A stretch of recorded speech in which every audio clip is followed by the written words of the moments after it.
Кенен синен бүген, бик кадерле туганым, синен ішен диеп кенә жаннар атып торганым.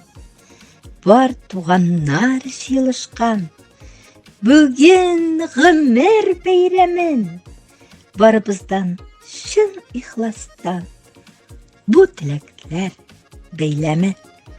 Озын гомер, ак бәхетләр, юлдаш булсын юлыңда. Исәнлек, саулык телим мин сезгә шушы җырымда. Бик тә сабыр, шәфкатьле син, Раббым биргән халәт бу. Кешелеклек сыйфатлары тумыштан килгән гадәт ул.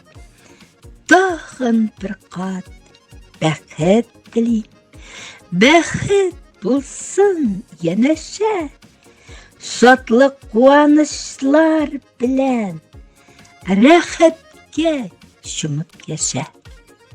Автор Гөлнур Галимова.